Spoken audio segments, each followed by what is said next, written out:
4 বছৰৰ ভিতৰত চাকৰি নামত টকা লোৱা দালালি কমপ্লিট বন্ধ হৈ গ'ল। আজি কোনেও চাকৰিৰ নামত 1 টকাও খাব নোৱাৰে। টকাটো বাদ দিয়ক, তামোল পাণ এখনো চাকৰিৰ নামত আজি কোনেও খাব নোৱাৰে। শ্ৰদ্ধা ৰাইজ, আজি দুখীয়া ল'ৰা ছোৱালীয়ে চাকৰি পাইছে, দুখীয়া ঘৰৰ মানুহে আঁচনি পাইছে, আৰু প্ৰথমবাৰ আমাৰ অসমত ৰাইজৰ অভাৱ অভিযোগ আজি ৰাইজৰ খা খবৰ লৈ চৰকাৰ চলাবলৈ ভাৰতীয় জনতা পাৰ্টিয়ে চেষ্টা কৰিছে। ৰাইজৰ য'তেই দুখ, ৰাইজে য'তেই কষ্ট পাইছে, তাতে কিবা এটা কৰাৰ আমি চেষ্টা কৰিছো। আৰু চাওঁতে চাওঁতে আজি আমাৰ অসমখন উন্নয়নৰ দিশত আগবাঢ়িছে। আমাৰ অসমত যোৱা 4 বছৰত বন্দুকৰ শব্দ নোহোৱা হ'ল, গুলি বাৰুদ নোহোৱা হ'ল, অসমীয়া বঙালী কাজিয়া পেচাল নোহোৱা হ'ল, অসমীয়া হিন্দী ভাষী কাজিয়া পেচাল নোহোৱা হ'ল, জনজাতীয় অজনজাতীয় কাজিয়া পেচাল নোহোৱা হ'ল। আজি আমাৰ অসমখনক এটা শান্তিৰ, প্ৰগতি আৰু সমন্বয়ৰ ৰাজ্যলৈ ৰূপান্তৰিত হ'ল। আজিতো মই অসমৰ সংখ্যালঘু মানুহখিনিকো মই এবাৰ মনত পেলাব দিম, আপোনালোকেতো কেতিয়াবা কেতিয়াবা সকলো নহয় 90% মানুহে কংগ্ৰেছক ভোট দি দিয়ে লোকসভা ইলেকশ্যনত।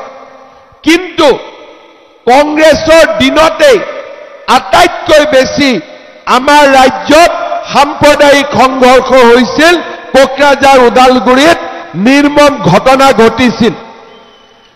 বিজেপিৰ দিনত কোনোবাই যদি বেয়া কাম কৰা নাই, সেই মানুহ শান্তিত আছে, কতো কাৰো অসুবিধা নহয়। সি লাগিলে হিন্দুৱে হওক, লাগিলে মুছলমানেই হওক। আজি আমাৰ ৰাজ্যখনত চাৰিওফালে শান্তি আৰু প্ৰগতিৰ এটা পৰিৱেশ বিৰাজ কৰিছে। কংগ্ৰেছে চাকৰিৰ নামত টকা ল'লে, আৰু কংগ্ৰেছে আমাৰ অসমৰ কাৰণে একো নকৰিলে।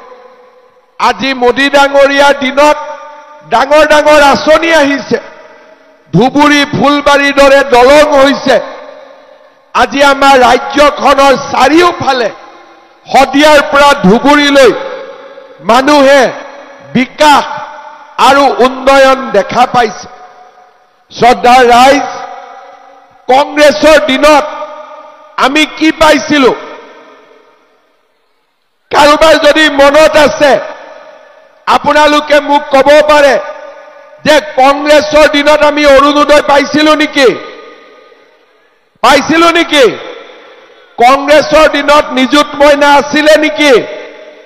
কংগ্ৰেছৰ দিনত বিনামূলীয়া চাউল আছিলে নেকি? কংগ্ৰেছৰ দিনত কি আছিলে? লুঙি, ধুতি, সূতা, আঁঠুৱা আৰু কম্বল, হয়নে?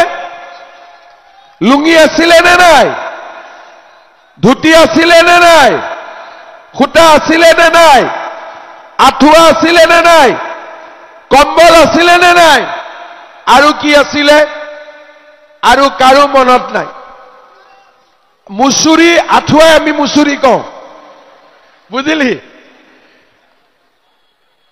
লুঙি, ধুতি, কম্বল, মুচুৰি আৰু সূতা, হয়নে? আৰু সূতাও কেনেকুৱা? কংগ্ৰেছে ক'ব আজি কংগ্ৰেছৰ মিটিং আছে, মহিলাসকল আহিব লাগে। বোলে গ'লে কি পাম?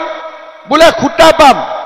মহিলাসকল আহিলে, মিটিঙত ভাষণ দাখন শুনিলে, সূতা বিলাবৰ সময়ত 5000 মহিলা, সূতাৰ বান্ডেল আছে 200টা, এটা এটাকৈ বান্ডেল তলত মাৰিব। মহিলাবিলাকে ক্ৰিকেটৰ বলৰ কেটছ ধৰা ধৰি সূতাৰ ওপৰত জঁপিয়াই পৰিব, হয়নে নহয়? মনত আছে নে নাই আপোনাৰ?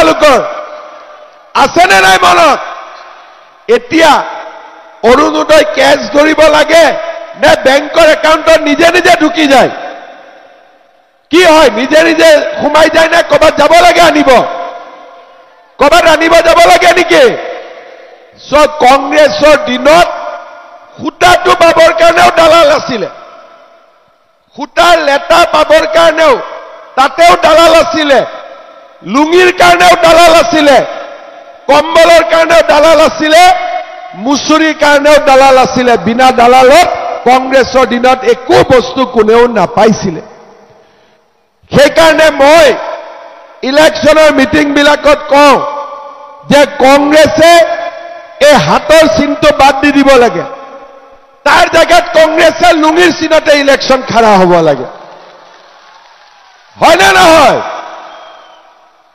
হাতৰ চিনত কংগ্ৰেছ খাৰা হৈ লাভ নাই কংগ্ৰেছে লুঙ্গিৰ চিনত উঠিব লাগে ইলেকশ্যন শ্ৰদ্ধা ৰাইজ আমি লুঙ্গিও দিয়া নাই ধুতিও দিয়া নাই খুটাও দিয়া নাই আঠুৱাও দিয়া নাই আমি মুছুৰীও দিয়া নাই মোদী ডাঙৰীয়াই আমাক ৰেশন কাৰ্ড দিলে আমি বিনা পইচাত চাউল পালো মোদী ডাঙৰীয়াই আমাক ৰেশন কাৰ্ড দিলে যদি আমাৰ বেমাৰ আজাৰ হয় আয়ুষ্মান ভাৰত আয়ুষ্মান অসম 5 লাখ টকালৈকে বিনামূলীয়া চিকিৎসা কৰিব পাৰিলো মোদী ডাঙৰীয়াই আমাক কৃষক সন্মান নিধি টকা আমাৰ বেংকৰ একাউণ্টত দিলে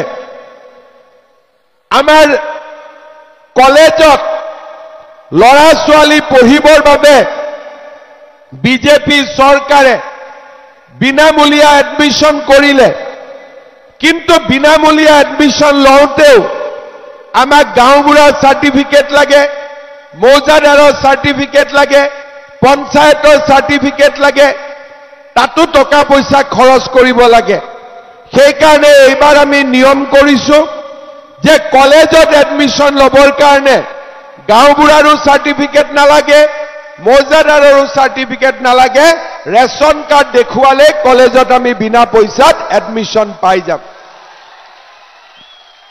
শ্ৰদ্ধা ৰাইজ 2021 চনত আমি গোলকগঞ্জ সমষ্টিত 16,000 মহিলাক আমি অৰুণোদয় আঁচনি দিছিলো 830 টকা তাৰ পিছত লাহে লাহে 830 টকা 1250 হল আৰু এইবাৰ আমি গোলকগঞ্জ সমষ্টিত প্ৰায় 40,000 অৰুণোদয় আঁচনি দিবৰ বাবে সিদ্ধান্ত গ্ৰহণ কৰিছো আমাৰ মহিলাসকলে অৰুণোদয় পাব অশ্বিনী চৰকাৰে মোক কৈছে যে গোলকগঞ্জত দুখীয়া মানুহ বহুত আছে গতিকে আৰু 4-5 হাজাৰ যদি মই অৰুণোদয় পাই যাওঁ বহুত